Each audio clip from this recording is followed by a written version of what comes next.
that perfect visual to get your point across. So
What's up, ladies and gentlemen? How is everyone doing today? What's up, ladies and gentlemen? Thank you so much. How is everyone doing today? Up, and all of a sudden I have feedback. It is not a John Steele live without technical issues. I already warned our guests. I already warned them that we're probably going to have the worst technical experience ever. So that way we can only go uphill from here, ladies and gentlemen. But I want to thank everybody for joining us today. We're doing something we haven't normally done. We're actually doing a formal debate with people who actually know what they're talking about. Usually our motive is to find people who don't know what they're talking about and just watch them duel it out. And that's entertaining, but I'm hoping this can also be entertaining. Today we we have our guests. Let me just unmute you guys. Ryan Mullins and Stephen, I'm really going to try not to butcher your last name. Kershnar, is that correct? Yeah. Awesome. Well, guys, thank you so much for joining us today and being part of this debate. Today, we are debating the topic theism is coherent. Now, we are also joined by Coco, host of, Day of Debates? Is that correct, Coco? Awesome. So our guests today have decided to introduce themselves, which is really good for me. It saves me the headache of trying to pronounce things that I don't know how to pronounce when I'm introducing them. So first off, Ryan, do you want to introduce yourself? Sure. So I am a professor and master coordinator for the University of Lucerne's online master's program in philosophy, theology, and religions. I've got a PhD in theology from the University of St. Andrews and a doctoral habilitation in dogmatics from the University of Helsinki, which also apparently gives me the title of docent of dogmatics, which sounds really cool. I don't know exactly what it means, but there you have it. I've written some books, some papers. We can talk about those later. Awesome. Thank you so much. And Stephen, why don't you tell us a little bit about yourself? Oh, well, thank you for having me. Steve Kershnar. I'm the distinguished teaching professor at SUNY Fredonia. I have a PhD and a JD. So thank you. Awesome. Thank you so much. And last, but certainly not least, Coco, tell us a little bit about yourself and why you're joining us today. Hey, my name is Mr. Coco. I host professional debates on TikTok. I try to bring debates to TikTok. I'm one of 3 hosts of Day of Debates. The other 2 hosts are AR and OG Kylo. And then I also host The Controversial Compass, a space where the best ideas win. That's my platform. And then Day of Debates is an initiative where we're trying to bring professional debates to TikTok. I debate people, I host debates, and that's my shtick, basically. Awesome. All right, guys.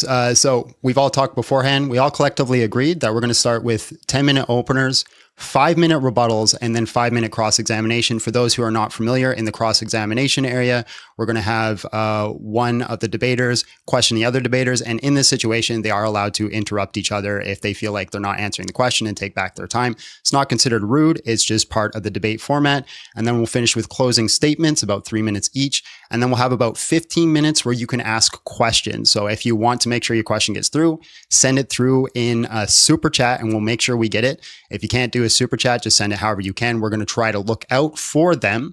If you have a question for a specific debater, if it's for Ryan, put an R at the beginning, so capital R, maybe a couple dots. If it's for Steven, put an S at the beginning, couple dots, and then we will know to address it to them specifically. Gentlemen, are you ready to get started? Mm-hmm. All right, we're going to hand over the floor to Ryan Mullins. Ryan, whenever you're ready. Okay, so someone on Facebook asked me to make this exciting, and instead I told them I'm going to make this as boring as possible. So let's get into this. So I believe that theism is coherent. And before you can test if a hypothesis is true, you need to see if the hypothesis is in fact coherent, because incoherent theories cannot possibly be true. And so this is why I think the question of the debate is important. If the very idea of God is incoherent, then there's no point in considering arguments for and against the existence of God. But I'm going to say that the concept of God is coherent. I take the concept of God to be that of a perfect being, which is the single ultimate foundation of reality. And I think this basic concept is coherent. But it's a fairly thin concept, as most concepts are. Where things get interesting is when people put forward a conception or a model of God. And a model of God is a unique articulation of what it means to be perfect and what it means to be the ultimate foundation of reality. And so when I'm saying these things, I have something else in the back of my mind. And so I want to make that more explicit. So like many people in Western history, I have in the back of my mind the notion of the great chain of being.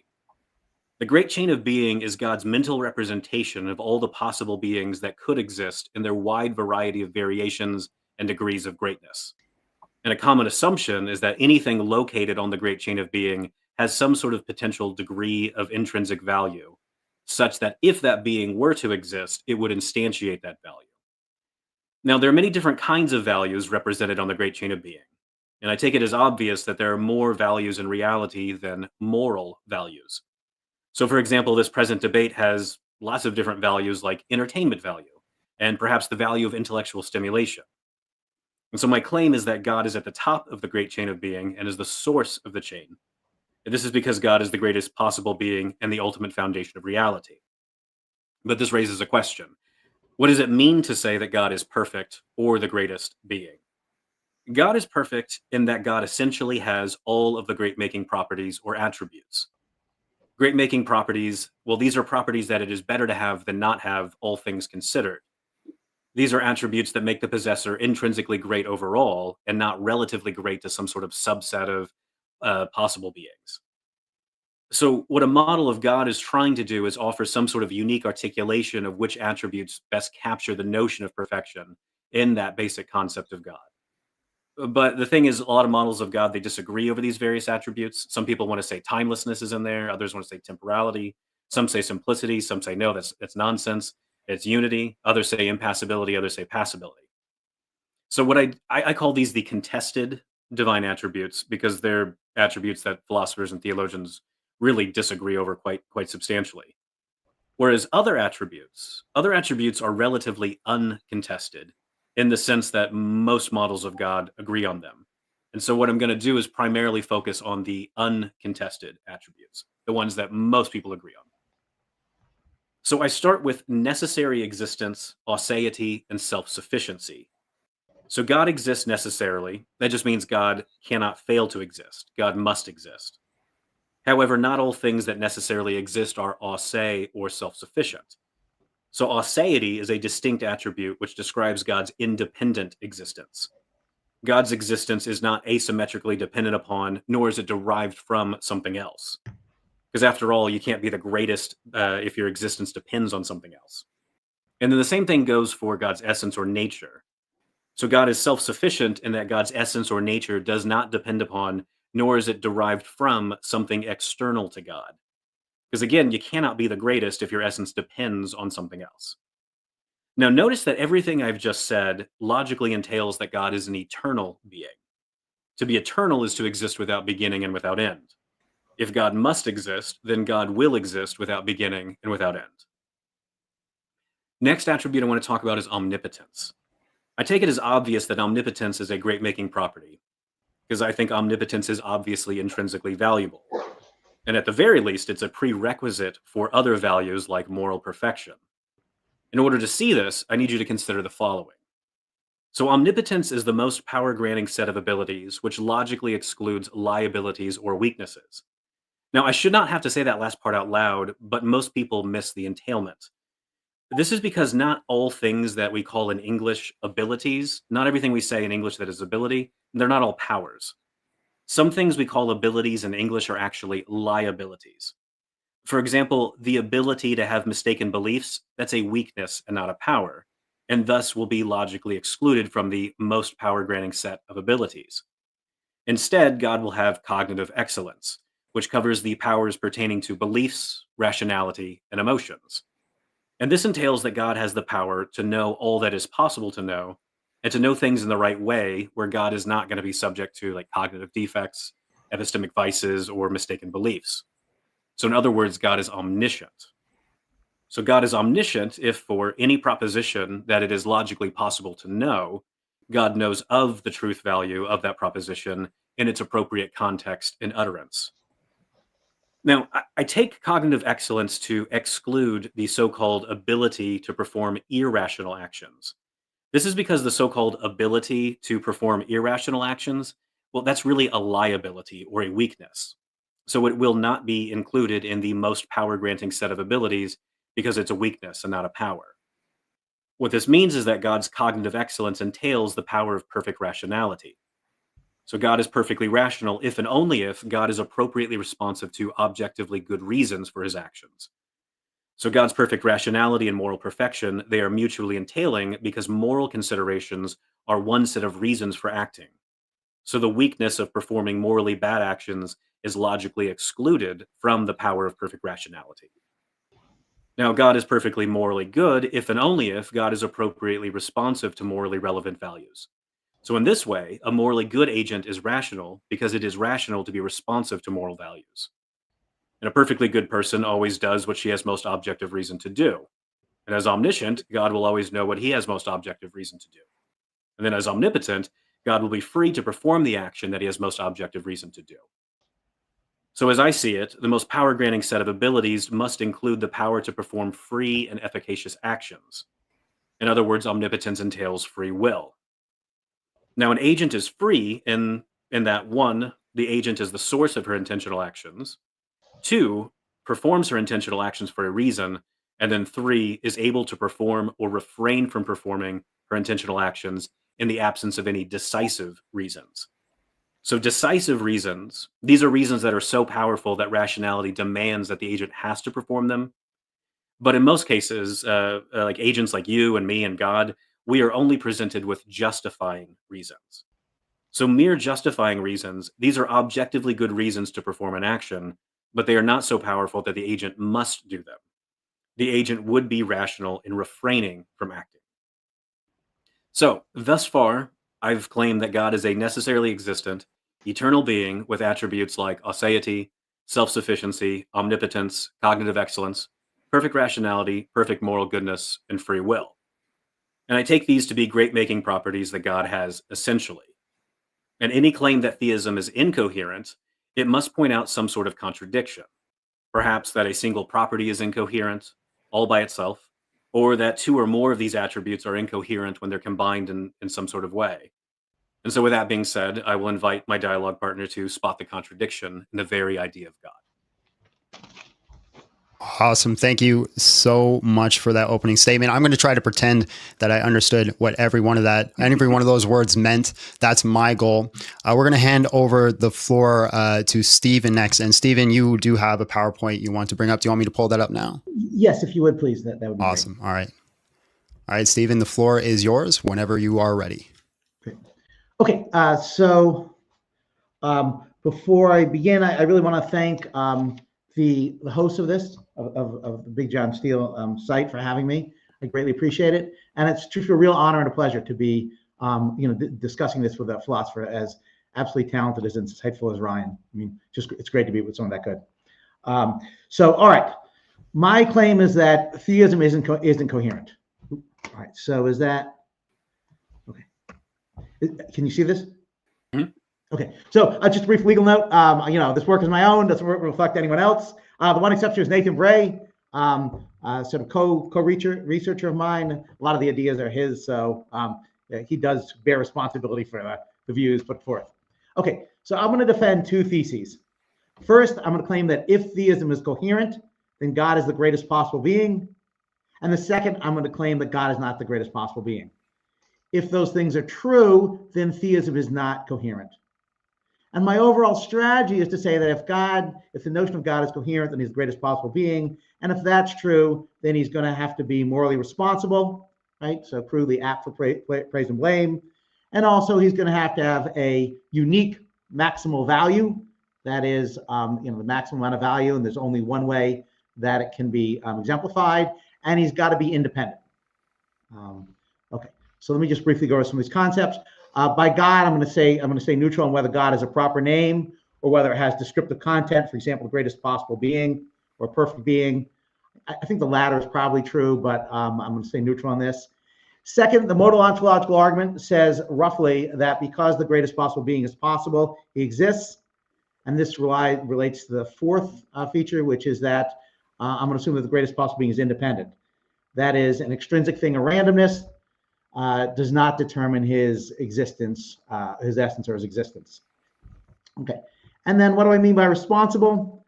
I mean responsibility. So directly, I think it's a basic property. That is, you can't analyze it. But in ordinary terms, it's something being apt for praise and blame or basically deserving praise and blame. Okay. So those are the concepts. So what I'm going to argue for each one of these two theses. Let's consider the first thesis, that if theism is coherent, then God is the greatest possible being. Okay, my argument for this rests on the three best arguments for God's existence all assume this. Cosmological argument says that there are different versions of it, but the principle of sufficient reason version, the one that I think is the best, says that you can't have unexplained things. So if you had nothing but an infinite sequence of dependent beings, that would be impossible. There would be something that's unexplained. Either you would need a first being or you'd need something to explain the infinite sequence. The fine-tuning argument says that the universe looks very much like it's been fine-tuned to support life, and life seems to be necessary for intelligent life, and intelligent life is the best thing that can happen. Okay, so I claim that both of these presuppose the modal ontological argument. Again, the modal ontological argument says that if the greatest possible being is possible, then he has to have every perfection or every great making feature. One of those great making features is going to be independence, which itself entails necessary existence. More crudely, if a greatest possible being is possible, then a greatest possible being exists. The cosmological argument assumes the modal ontological argument. Why? Because the cosmological argument says that everything has an explanation, but you can't have an unexplained explainer. So what explains God? God explains himself. That is, God's essence explains why he exists. The fine-tuning argument says that when you have incredible complexity, you have to have a designer. But how can you have an undesigned designer? We can have an undesigned designer if that thing were to explain itself. How would it explain itself? It would explain itself if it's the greatest possible being. That is, its maximal greatness or its perfection explains why it's both possible and why it's actual. Okay, so the second part says, okay, so if that's right, then all of establishes that if theism is coherent, then God is the greatest possible being. But we want to ask, is a greatest possible being possible? And I want to claim that it's not. If God is the greatest possible being, then he's responsible or he has maximal intrinsic value, right? I take it that these are both great makers. I actually think he has to have both, but at the very least, he has to have one of the two. That is, he has to be morally responsible. That is, apt for praise and blame, or basically deserving praise and blame. And he has to have maximal intrinsic moral value. Why intrinsic moral value? Well, because we're not interested in extrinsic value. We're not interested in what sort of being he replaces or what sort of good results he brings about. We want to know whether he himself is valuable. Why moral value? I think moral value is the only thing that counts.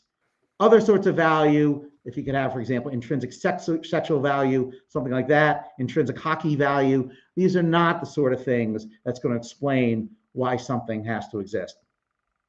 And I'm going to claim that God is neither responsible nor has maximal intrinsic value. If those things are true, then from the earlier premise, it follows that theism is incoherent. So why would I think that premise 4 is true? That God is neither responsible nor has maximal intrinsic value. Okay, well, let's consider, and the idea here is that in addition to being omnibenevolent, omnipotent, and omniscient, God's also going to have to be omni-responsible. That is, he has to be fully responsible or maximally responsible. Okay, but God is not maximally responsible. Here are going to be 3 arguments that show that. Number 1, God is not significantly responsible. You're significantly responsible only if you're responsible choosing between good and evil. But God can't choose evil, and he knows it, so he's not responsible for avoiding evil. If his psychology is essentially all good, then he can't have an evil attitude.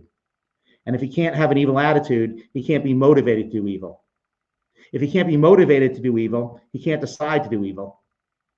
And if he can't decide to do evil, then he can't perform evil. Well, if God cannot perform evil, then he's not praiseworthy for avoiding it. That is, he's not significantly responsible because he's not responsible for refraining from performing evil acts. What about compulsion?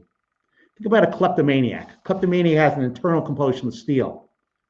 This person doesn't seem to be responsible because their psychology compels them in the sense that it dictates what they think and what they decide. Well, this person's not going to be responsible. Nor is someone who's a kleptophobe. That is someone who has an internal compulsion not to steal. Or kleptocorrect, someone who steals when and only when it's correct to do so. But God is in the same condition. He is an essential, his psychology has essentially a certain content, and this content dictates what he thinks and what he decides. So he's no more responsible than the kleptocorrect person is. Lastly, consider instant creation. Consider a manipulated being. Consider a being like Patty Hearst if she were fully brainwashed. She would not be responsible. Now imagine that Patty Hearst is instantly created from nothing by God, but with the same psychology she has after she's manipulated. She would no more be responsible. She acted immediately after creation than if she were manipulated. If she has her psychology essentially, she'd be no more responsible than if she was instantly created. And God's psychology is an essential feature of him. So he's like an essentially configured individual. So 3 reasons to think that God's not responsible. He's not significantly responsible because he's can't do evil. He's not responsible because he's compelled, and he's like a instantly created being. Okay. What about is God uniquely maximally great? Well, there's 2 possibilities here. Either he is or he's not. Both of these produce incoherencies. I should go back just real quickly. If you think that God's not responsible, there's going to be problems with why we should worship him, why we should be grateful to someone who's not responsible, why we'd accept the free will defense, and how we make sense of heaven and hell. Okay, but let's think about whether God's a uniquely maximally great being. You might think he's not uniquely the maximally great being because there are different ways to exemplify the greatest possible being. I mean, 2 greatest possible beings might have different preferences with regard to the color, the type of orange that you find in a puffin, for example, or in terms of their brute preferences. Or you might think infinity is impossible, in which case there's not going to be a maximal greatness because you could always add one more great making feature or having one more degree of a great making feature. Or you might think that there's no maximal infinity because there's an infinite sequence of infinities. Right? You might think there's different cardinalities, in which case there's no maximum. Under either of these conditions, there's no greatest possible being. Alternatively, you might think that if God were the uniquely great being, then he wouldn't be. Then there's no reason for him to create the world. He's already maxed out the good. Why create a world when you're not making the world a better place by creating a world outside of you? Time's up. Finish your last sentence. Okay, sorry. But even if you do create the best possible world, how do you select which world to create? God's not independent, so he's not the greatest possible being. Stephen, how much more would you say that you had left? I'm done. Sorry. You're done? It's hard to see the screen to see where Okay. I am. Okay, awesome. All right, well, thank you so much, Stephen. Okay. Ryan, are you good to just jump straight back into the rebuttals, or? Yeah. Yeah. So that's fine. Yeah, I can do this. Okay, awesome. All right, so we're going to hand it over now to Ryan Mullins to rebuttal back. He's going to be given 5 minutes to do so. Sir, whenever you are ready. Okay, so Steve has given us some interesting objections that I wish we had more time to develop. But I'm going to at least point out that I reject some of the underlying assumptions and some of the claims in these objections. So to start, I think God is uniquely perfect in the sense of essentially having all of the great making properties or perfections. I do not think there are multiple ways of being perfect, though I acknowledge there are people who disagree about which attributes they think are included in perfection. Now, nothing about God's perfection needs to involve any notion of infinity. So several of the objections that we saw at the very end, like they seem to kind of have this equation, like equating maximal with infinity. But I want to deny that terms like maximal necessarily imply anything about infinity. Instead, maximal like typically implies some sort of logical limit or some sort of unique package. So, for example, when philosophers say that possible worlds are maximally consistent propositions, or that moments of time are maximally consistent proposition-like entities, they're not implying anything about infinity. They're talking about some sort of unique, logically consistent package of things.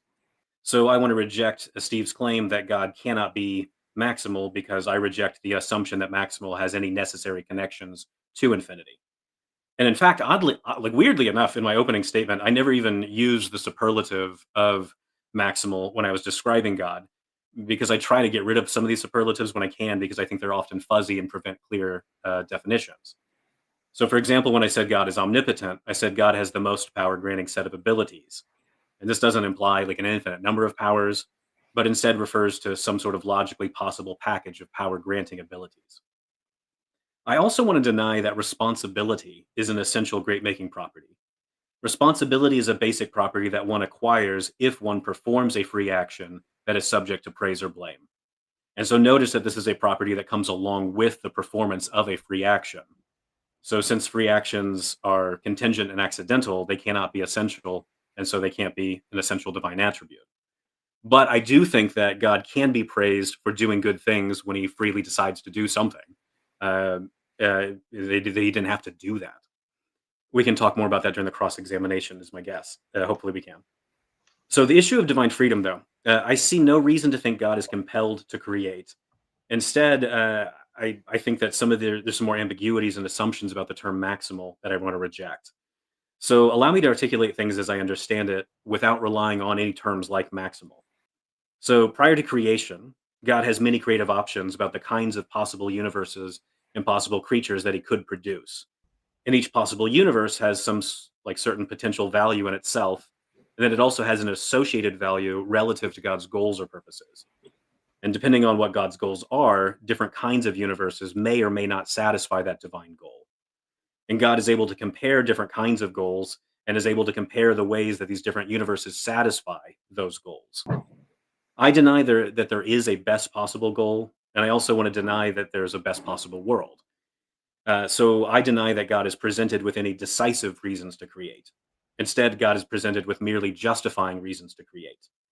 It would be rational for God to act on the basis of any of those justifying reasons, and there's nothing irrational about refraining from acting in the case of merely justifying reasons. So whichever set of justifying reasons God chooses to act on will render his action rational. Now, it might be the case that God is presented with many goals worth pursuing and many different kinds of universes that could satisfy those goals. And if this is the case, God will perform what I call a nested arbitrary action, which is a perfectly rational thing to do. It would be irrational to perform an utterly arbitrary action, which is an action that is performed for no reason whatsoever.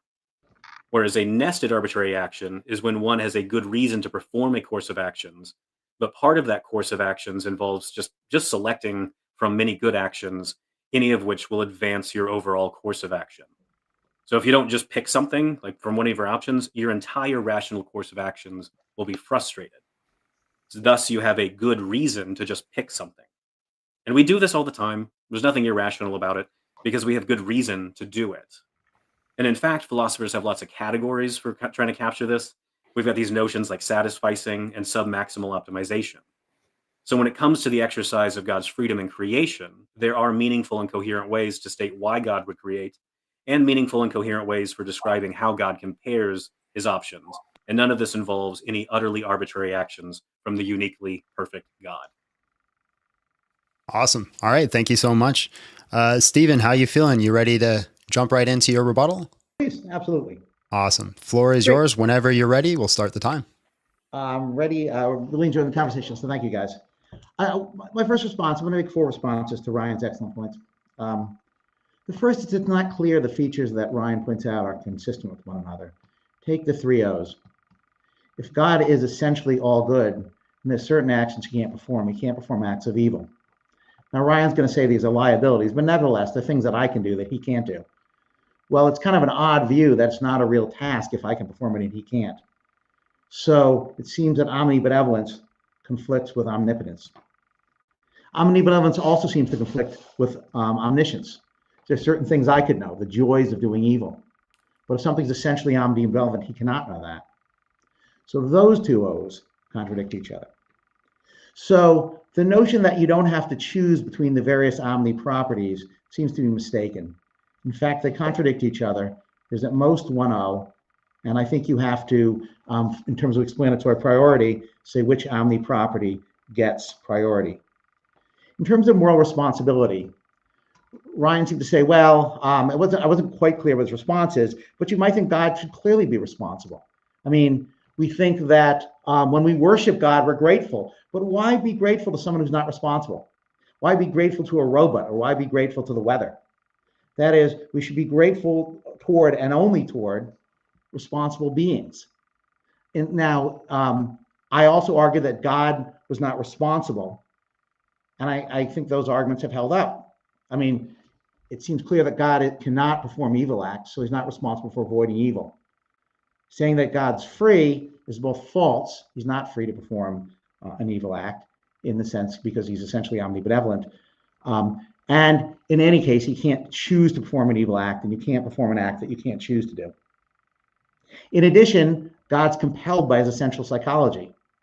He's every bit as compelled as someone who was manipulated, like the hypothetical Patty Hearst case I brought out, where there's full manipulation, or where there's instant creation, when Patty Hearst is created from nothing by God and acts immediately after creation. It's hard to see why she'd be responsible, given that she didn't in any deep way control her psychology, and therefore she can't control the decisions that flow from her psychology, at least immediately after creation or manipulation. Now, Ryan said I didn't say anything about that. He didn't say anything about infinity. But when you're talking about maximal amounts of good things, it seems that's either finite or infinite. If God is essentially all good, he has a certain number of good attitudes, and each attitude has a certain amount of intensity. But if that's not an infinite number of attitudes or an infinite intensity per attitude, then it seems that God could have better attitudes or more attitudes. The only way to avoid that is if there's an infinite amount. But if there's an infinite amount, then we're stuck in defending whether or not there is a maximal amount of infinity. And I'll finish it up with talking about whether God is compelled to create the universe. If God is not compelled to create the universe, perhaps because he already maxes out the amount of intrinsic value in the world, then he's creating a universe outside of himself, doesn't make the universe any better. So it'd be arbitrary whether he creates a universe outside of himself or not. If he's creating a universe, it would be arbitrary how good the universe is. Does it have 1 unit of goodness, 756, 9,000, or 4 billion? You might think, well, he just picks one at random.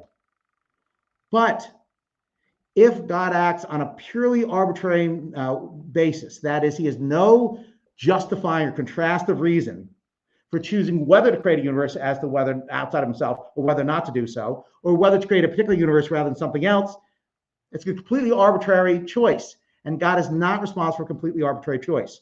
Here's an analogy, and then I'll stop. Imagine that someone, Jones, is compelled to give you a box of Rice Krispies. I should mention I'm stealing this example from Klaus Cray and from Nathan Bray. But there's a million different boxes that are identical they could choose from. So he's compelled to give you a box of Rice Krispies, but it's arbitrary which one he gives you. Why would he think he's praiseworthy for giving us box 456 rather than some other box? We shouldn't. But my claim is that's exactly the view that Theist puts forth regarding whether to create a universe outside of himself and which universe to create. So in short, I've argued that the O's are not consistent, that God is not responsible. Intuitively, that's a flaw. That a maximum amount of goodness, for example, a maximum amount of anything entails some sort of infinity. And lastly, if God does not have a sufficient reason to create a universe or which universe to create, he acts arbitrarily, and that contradicts his independence. Thank you. Awesome. Thank you so much, Stephen. I just got to say one thing real quick. I'm always grateful for a box of Rice Krispies. Doesn't matter where it comes from. So that's just me. So what we're going to do now, guys, is we are going to get into the cross-examination. So like I said at the start, this is where we will give one of the debaters a little bit more power. So it's going to start with Ryan. He's going to be quizzing Stephen, and Ryan's going to be allowed to run the conversation here. So if he feels like his question's not being answered, he's allowed to interrupt and draw it back and buy back his time. So don't consider it rude. It's just part of the debate. Ryan, are you good to go? Yeah. So I want to start with the compulsion and the instant creation, because I don't think you had enough time to really explain this. So as I see it, I'm thinking here, like, you're wanting to say that God's like psychology and his free actions, they're not really free, because it's just like these manipulation cases or this creation of an instantly created being.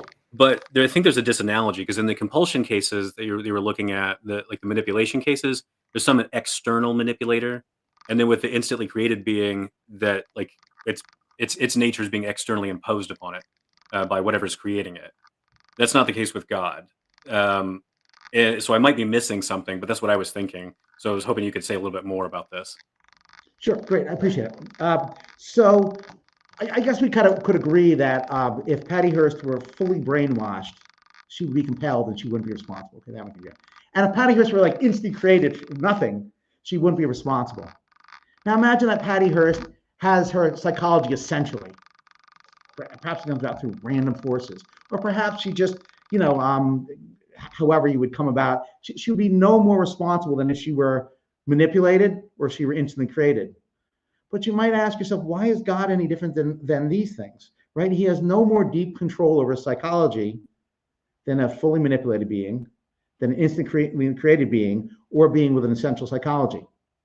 So if those three are not responsible, if Patty Hearst is not responsible in those three cases, neither is God. Right. So I guess what I'm thinking is, when I'm looking at manipulation cases and this creation case, one of the main things is doing the undermining of the freedom is that these are like externally imposed upon the agent, whereas that's not the case with God. And there's a second disanalogy. I didn't think of this until just now. The second disanalogy is when we're trying to come up with an ultimate explanation of reality. We're looking for something where there's no further questions to ask. And perfection is supposed to be like one of these stopping points where there's nothing left to ask. Whereas when I'm looking at the Patty Hearst case, it's like, why was she manipulated this way? Why did she get brainwashed this way? Like, there's a bunch of questions that immediately pop up. Same thing with the instant created being. So I think there's two disanalogies. The biggest one is the external imposition on it. And then the second one being, with the case of God, like, we've got a natural stopping point for why God has the psychology he does. Whereas with its perfection, which feels like perfection shouldn't be undermining anything.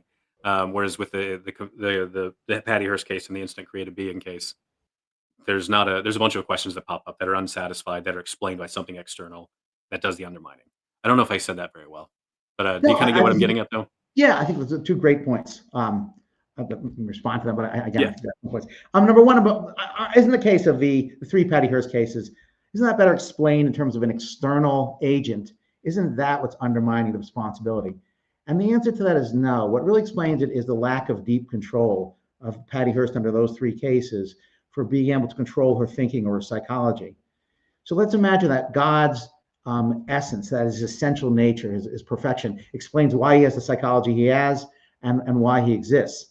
Well, he has no more control over what he thinks or what he does than Patty Hearst does.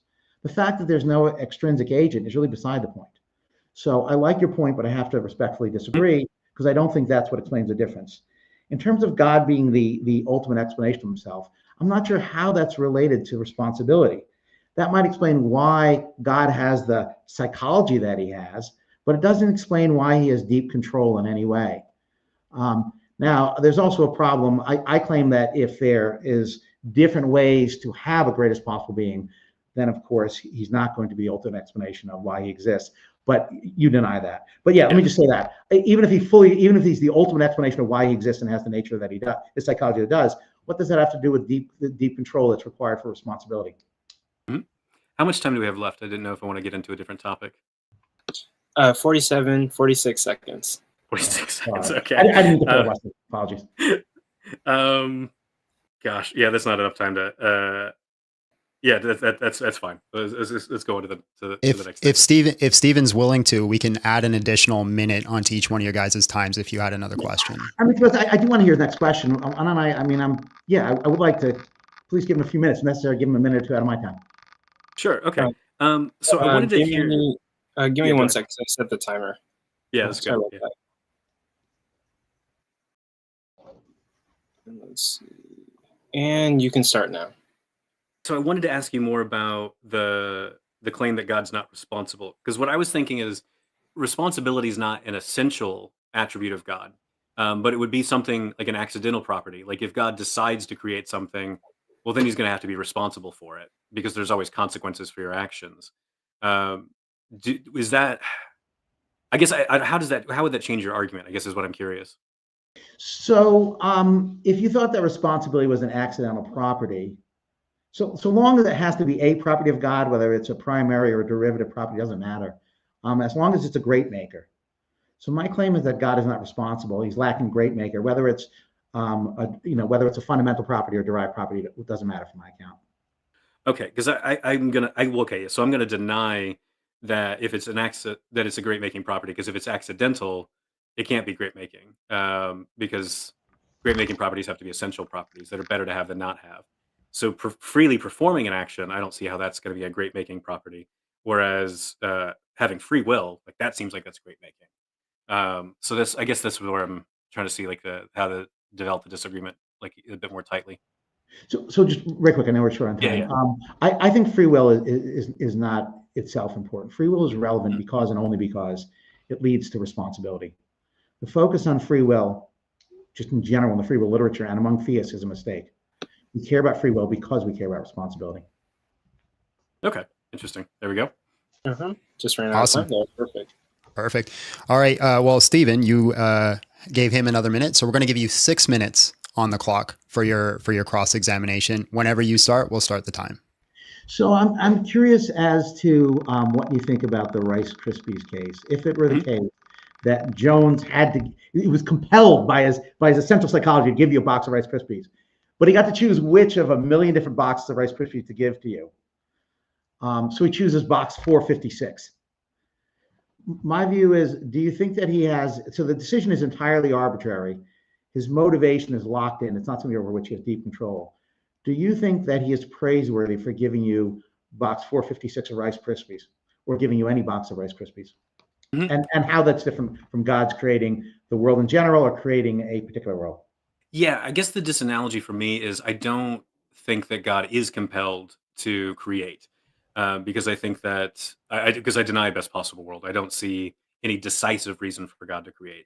I think God has justifying reasons, but not decisive reasons to create. So to go back to the Rice Krispie case, I guess it would be Jones sees that it'd be really good to give you some Rice Krispies. He doesn't have to though.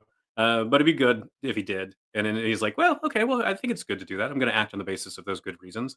Now, which one do I do? Well, I got to pick something because otherwise my this good of giving you Rice Krispies is going to be frustrated. So this is why it's going to be a nested arbitrary action, because it's nested within this overall course of a good course of actions, which is giving you Rice Krispie treats. And so just, randomly picking one, he's got a good reason to randomly pick one. So I don't see it as utterly arbitrary. So the claim is that you see this in Sam Liebens and Tyrone Goldschmidt. God always acts for a good reason unless he has a good reason not to, is the way they state it. But let me ask you this. Yeah. Why think that God has a good reason at all? If God has infinite intrinsic value, his creating the world doesn't make the world world extrinsic to him doesn't make the world any better. Doesn't make the world any worse. If that were the case, it's hard to see why he has a justifying reason at all, or a sufficient justifying reason. Now, you and I agree that God is omni-rational. We agree that he's independent. So how would he decide whether to create a world extrinsic to him or not, unless he has a brute preference? Second, even if he does decide to create a world outside of him, how would he decide which world to create without a brute preference? And if you want to claim that God has a brute preference, I want to know in what way is that consistent with God being independent? Yeah, so I'm not big on preferences because I think these cause weird problems for like the principle of sufficient reason. Okay, let me start to drop it. But then why think he has a sufficient reason to create a world extrinsic to him if he already maxes out on intrinsic value? Yeah, so I want to deny that. I just think when we're talking about infinity, we're typically just playing with words. So I think the mathematicians are lying to me when they talk about infinity, and then they're like, "Oh, actually, there's other infinities that are larger." And I'm like, you just lied to me. Stop it. Stop it. So I think the infinity stuff is just crazy. So I want to drop it entirely. Now, I think God has some sort of unsurpassable value. I don't know how you quantify that, but I don't think that God realizes all values in himself. I think that's logically impossible for God to realize all possible values in himself, because there's one value, like the value of the creator-creature relationships, that can't be realized within God by himself. Sorry to interrupt, but we're short. Yeah.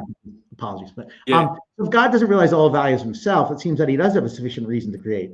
And if he has a sufficient reason to create and he's omni-rational, why isn't he compelled to create? Why isn't the fact that he would be making the world a better place if he creates something extrinsic to him and he's omni-rational dictate that he has to create a world extrinsic to him?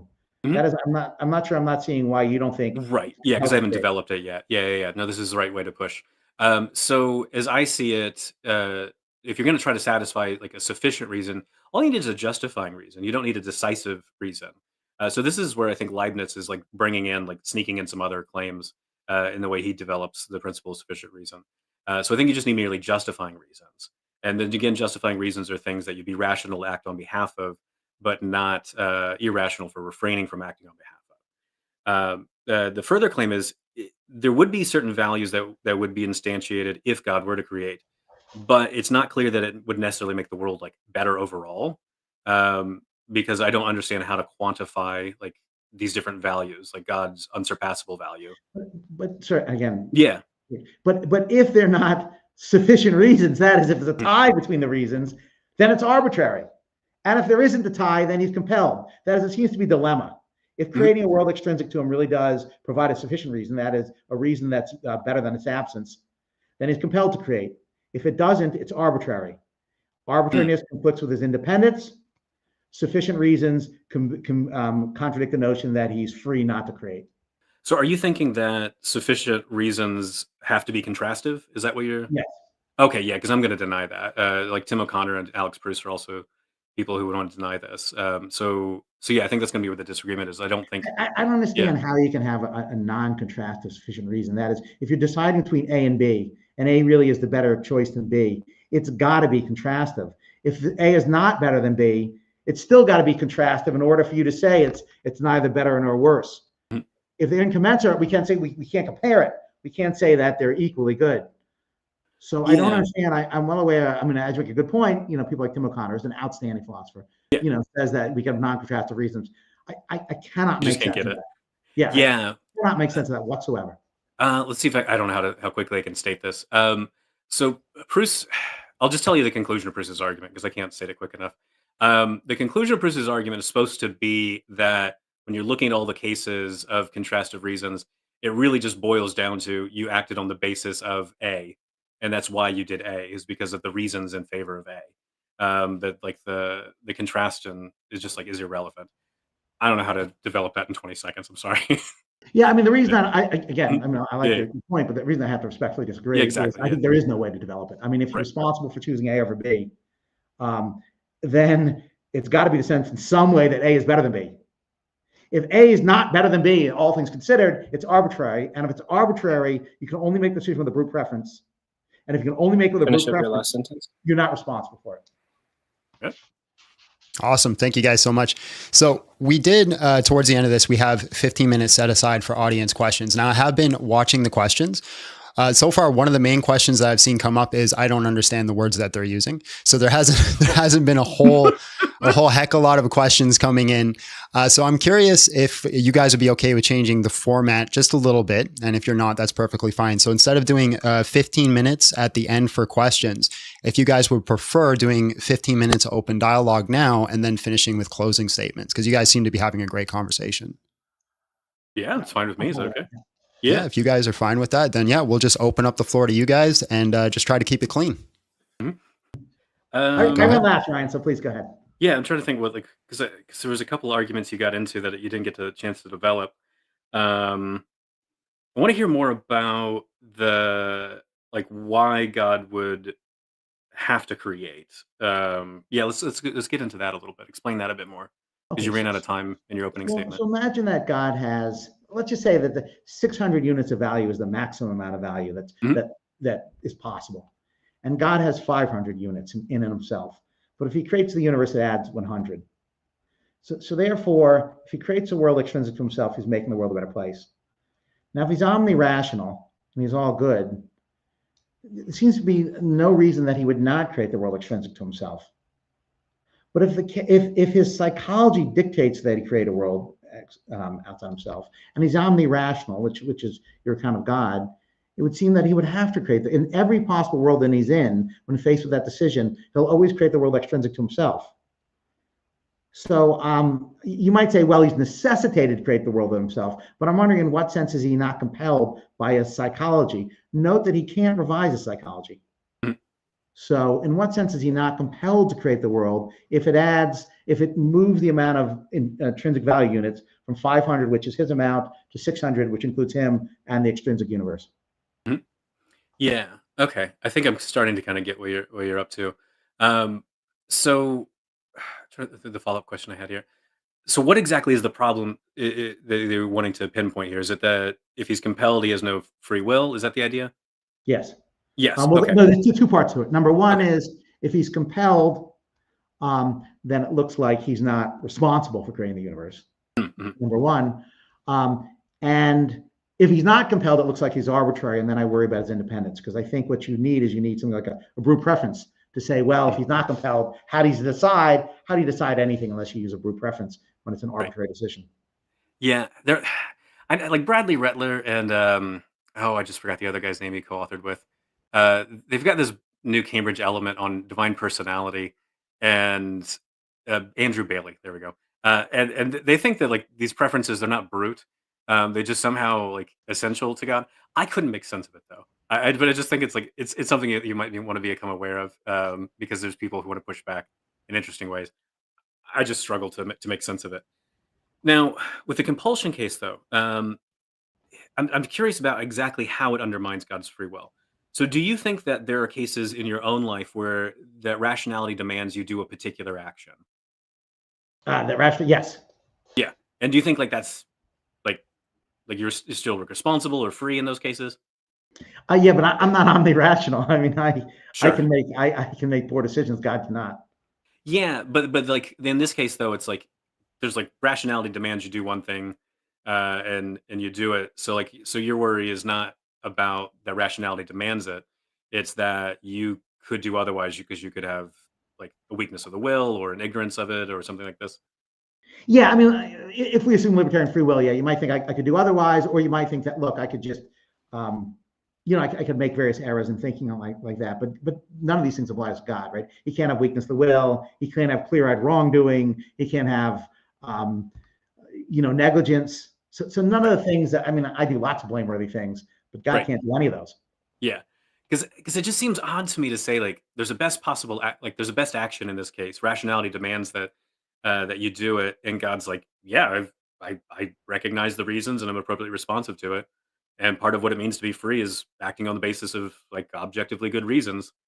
So I do it, and I'm like, therefore he's not free. Like I feel like I'm missing a little something here because it sounds like like compulsion, but I'm like, when you explain what the compulsion is, Here's how you can it's see that reasons. God's not free.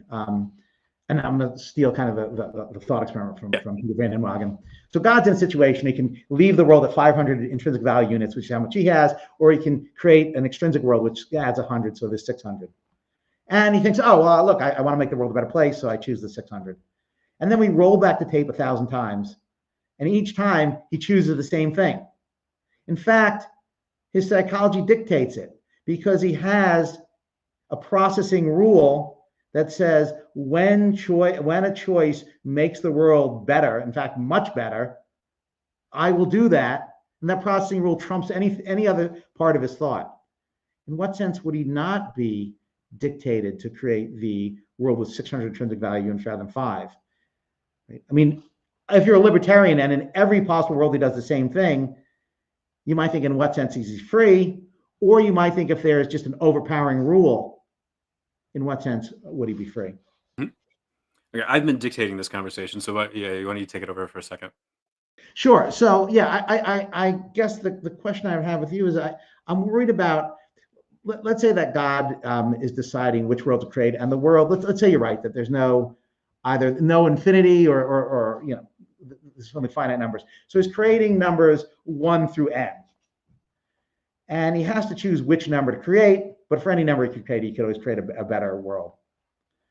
Now, how do you pick a number?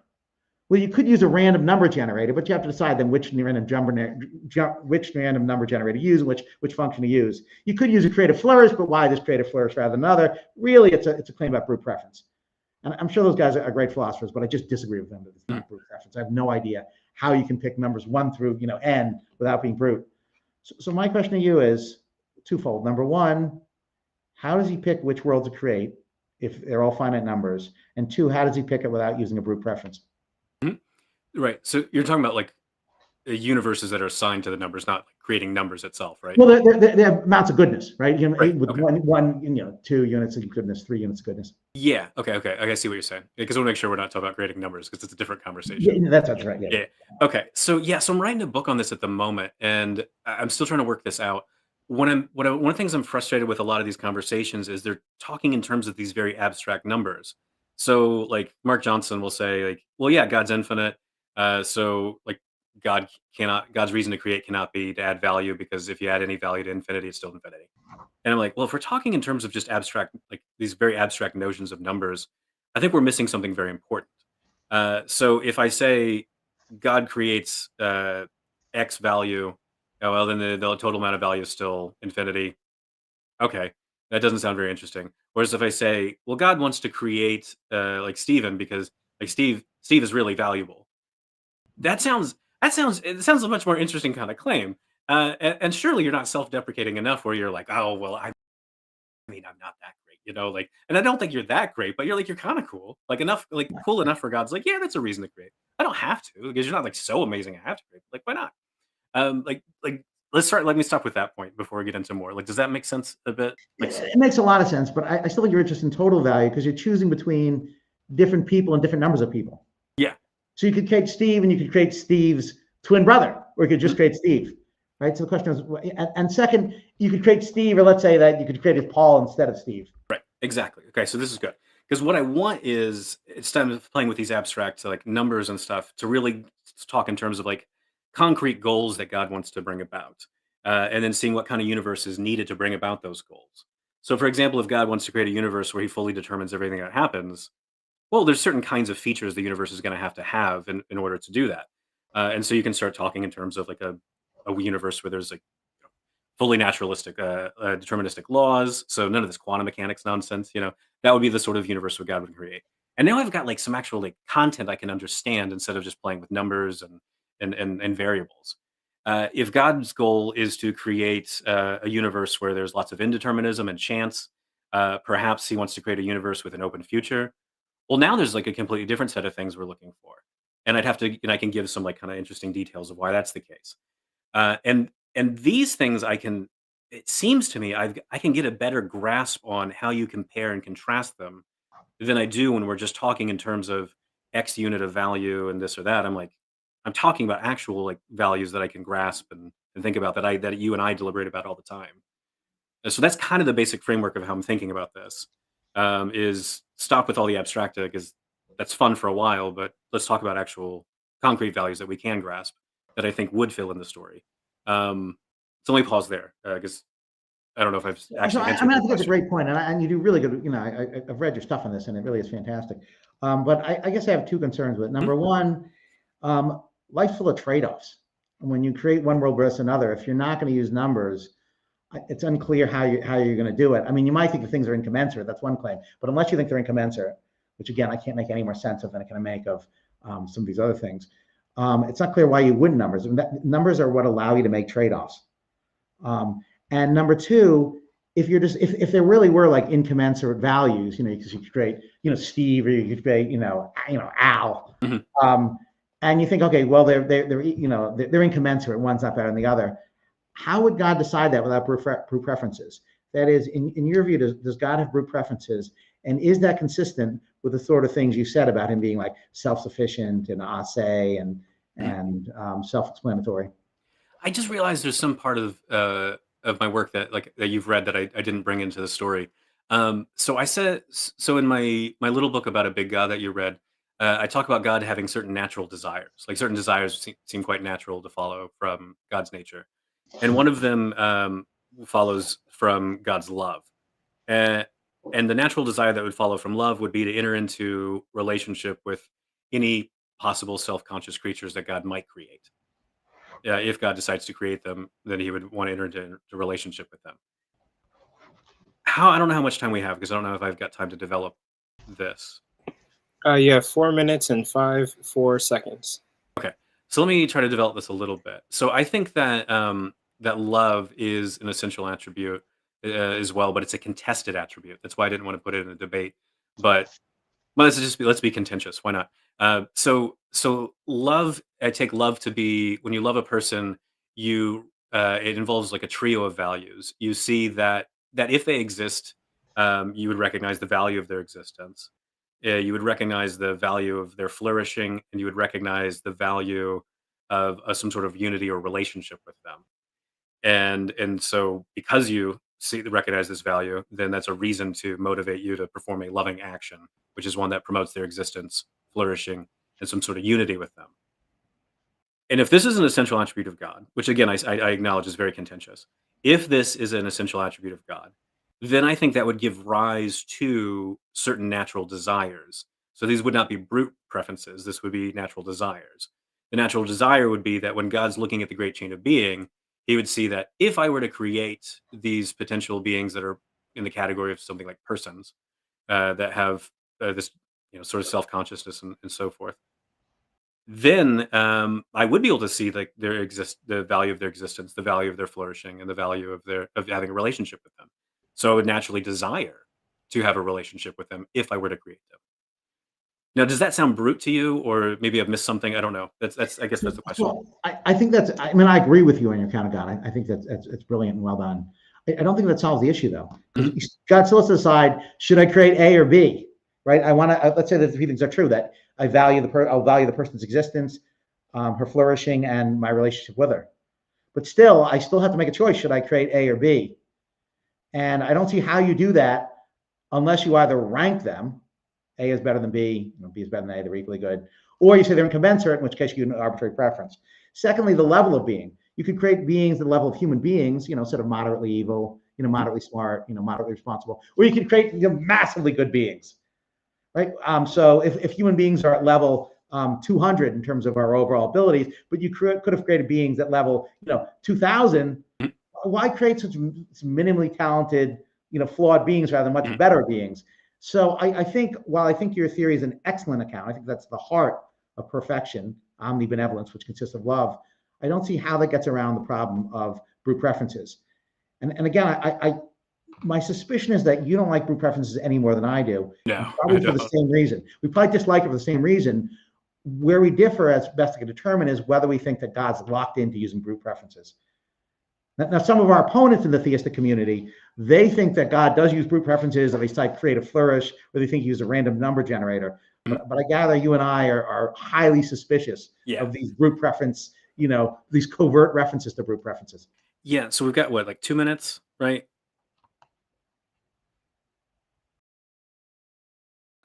51 seconds. Okay, so let me run one idea very fast. So when I'm looking at the great chain of being, there's this debate about where do you start.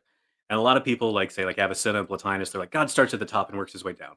And Graham Oppie's got these arguments for God would only create at the top.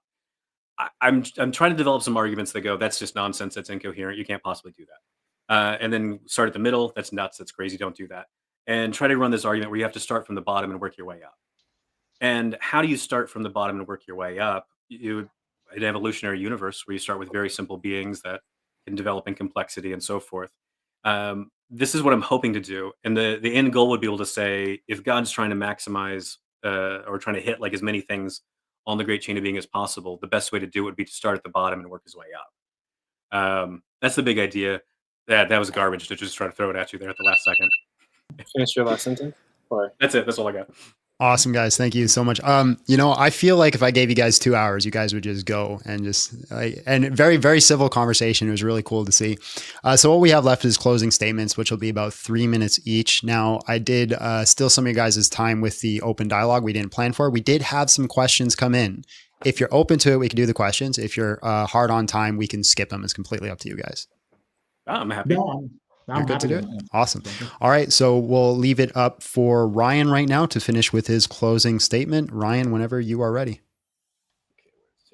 Okay. So when it comes to talking about God, there is a very strong temptation to use a lot of ambiguous superlatives to describe God.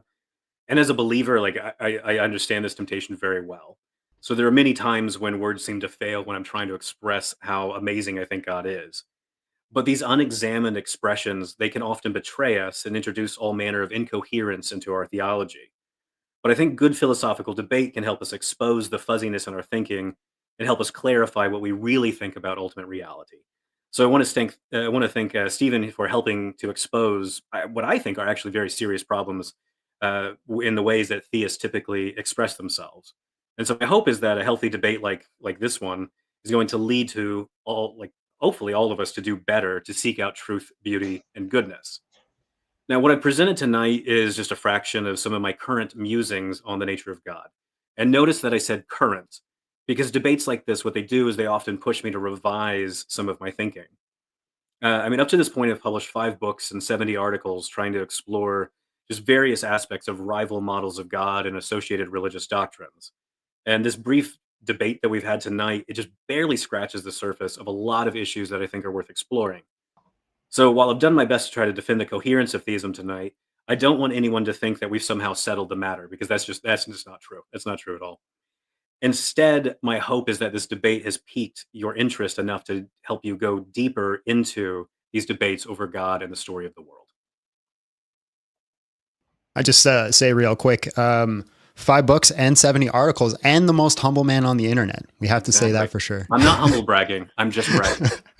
All right, Stephen, the floor is yours. Whenever you are ready, we'll start the timer. So thank you for having me. It's a real pleasure and honor to debate with Ryan. It's good when you debate a theist to date, the very best, and Ryan is certainly that. So outstanding thinker, and it's a pleasure to talk to him and to talk to all of you. I've argued that God is not responsible. I think I've shown that he's not responsible because 1, he can't perform evil acts and he knows it. 2, he's compelled, and 3, he's indistinguishable from an instantly created being. So someone might say, so God's not responsible, so what? Well, so what? It's a real problem. If theists want to say that God's not responsible, they're in some trouble here. 1, why would you ever worship a being which is not responsible? That is, worship makes sense if and only if you're grateful to someone, and you should be grateful to and only to someone who's responsible. If God's not responsible, you shouldn't worship him. 2, theists often use the free will defense to the problem of evil. They don't have to, but they often do. Well, it's an odd view that it's important for humans to be responsible or free, but not for God. 3rd, they often cite that the purpose of this flawed earth is soul building, free and responsible soul building. Why is that good for human beings and not for God? And lastly, on some accounts of Christianity, God sends some people to hell and some people to heaven permanently based on their free and responsible choices. Again, why would that be so important for human beings but not for God? There's a real incoherence about the different attitudes towards freedom and responsibility in human beings and towards God. Second, I've brought up the idea of God creating God's features. If he is not uniquely maximally good, either because there's different ways to exemplify maximal greatness, or because, there are infinite numbers of, higher infinities, or there is no infinity, there's increased finite numbers. If he's not uniquely great, then he's not the greatest possible being, because there is no greatest possible being. If he is the greatest possible being, there's no reason for him to create a world extrinsic to him as opposed to not create it. It's arbitrary. And if he does create a world extrinsic to him, it's arbitrary as to which world he creates. Well, if you're making arbitrary decisions, then you have a brute preference. And if you have brute preference, you're not independent in the sense that your psychology and your existence are depend on either randomness or something extrinsic to you. That is, you're not independent. So I claim, in short, the greatest possible being is impossible, and hence theism is incoherent. Thanks for listening to me. Awesome. And thank you guys so much for doing this. That was amazing. Now we're going to open the floor to some questions for these two fine gentlemen. The first question actually comes from me. It's a hugely debated topic in my chat, and I'm hoping two philosophers can finally solve it. Is it called pop or soda? I'm from a particular spot in the Midwest where you specify what drink it is, because pop that's too north of where I'm from. And soda, I don't know what that is. Like, I mean, come on now. So yeah. That's one for me. Steven? I grew up in the tri-state area. I never heard pop until I moved to the Midwest. Oh, so we're 50-50. I wasn't even sure what people were talking about when they talked about pop. 100% soda. All right. So the first question comes out for Steven. Says, wouldn't it be great? Wouldn't it be a great making property that God is not beholden to anybody, given he is the object standard of goodness by which we measure? Right. So I think this is a really good point, that you might think that God is maximally good and that's the standard. But I think the issue is, does God create, like the divine command theory issue, does God make things good, or are they good independent of him? Well, if God makes things good, then it would seem that goodness is arbitrary, right? He could have made pleasure and kindness good, and sort of cruelty and harming people bad, or he could have reversed those. But these things are not arbitrary. In addition, when someone says God is all good, they mean to be something significant, not that God made God who he is. So if what's good or bad, right or wrong, is independent of God, even if God is an excellent standard for what we should aspire toward, that still doesn't, I think it's a great point, but I don't think it diffuses these issues. There's still issues of whether theism is coherent. So, thank you. Okay. And Ryan, would you also want to add to that, or? No, that's fine. Okay. So the next question, let me see, where was it here? It was for Ryan. Says, Ryan, how do you reconcile God being both in and out of time? It seems to be a logical contradiction. That is a logical contradiction. There's no, you got one or the other. So the way to reconcile it, well, there's no reconciliation. Like my view is that God just is temporal, full stop. So yeah, I've got 2 books I've written on the topic if people are interested. Okay. And Steven, do you want to add anything to that? I don't know if this is poor form. Can I just ask Ryan a question? I'm curious as to what he says in this. He's one of the leading figures in this. I'm curious if you think that God foreknows what he himself is going to do in the future or decide.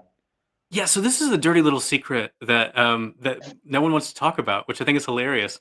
So when you're looking at like theological determinists and Mullinists and open theists, they all agree on this one thing, which is before God decides to do anything at all, the future is completely open because God hasn't determined any of his actions. So like Molina is like really clear on this point as well.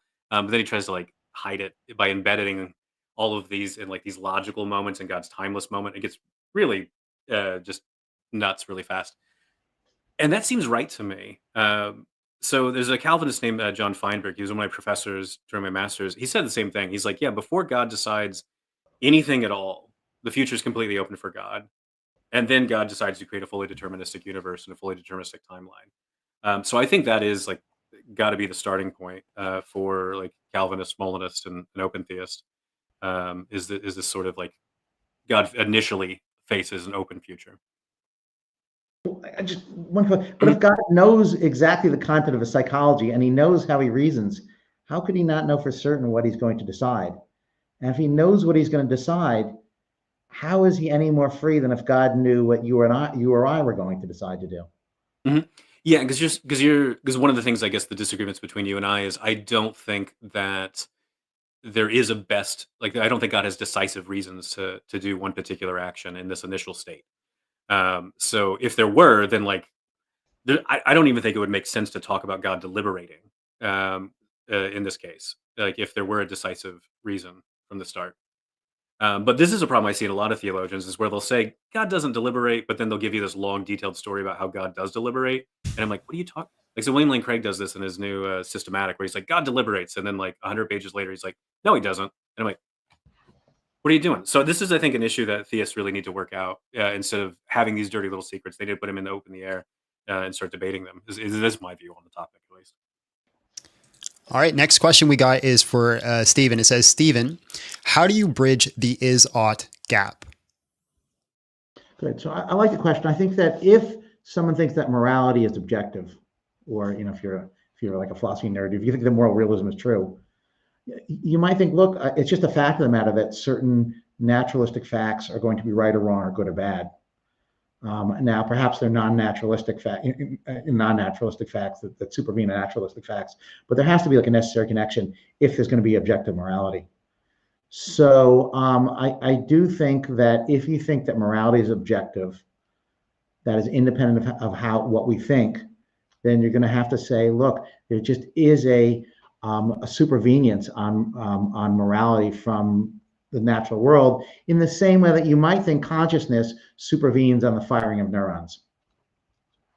And Ryan, do you want to add to that? I mean, I think something like that seems plausible to me because I'm a moral realist, and I don't think that the moral facts are reducible to the natural facts. But there's got to be some kind of supervenience relationship or something of the sort. I find supervenience quite fuzzy at times, but I know what the moral philosophers mean when they say these things. I know what they're gesturing towards, at least. And so I do think that when you're looking at the world, the ought gap just really isn't there.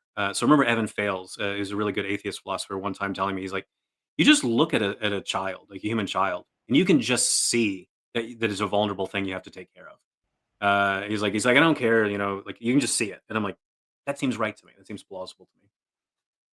Awesome. All right, guys, just a quick reminder for the chat. If you do want to get a question in, Super Chat's a way to get it at top, and make sure you pin it with like a Q. That way I know it's a question, and then preferably please give a letter to who you're speaking to, either Stephen or Ryan, so I know who to address it to. Next question comes in. I'm not too sure who it's addressed to, so I'm just going to say it, and you guys tell me who you think it's addressed to. It says, I feel like it's important to ask what attributes God's goodness comes from. It's not his psychology or power, but his character that he chooses. I think that one's for you, Ryan. Okay. Yeah, because in my opening statement, the way I articulated it is that when you're looking at the most power granting set of abilities, one of those abilities is cognitive excellence, which is the ability to like know things in the right kind of way and be appropriately responsive to lots of different kinds of values. And so what I did in the opening statement is I drew a connection from power to cognitive power to perfect rationality to perfect morality. So that's the way I think it. So it's grounded in like this is the way that the inferencers are supposed to go.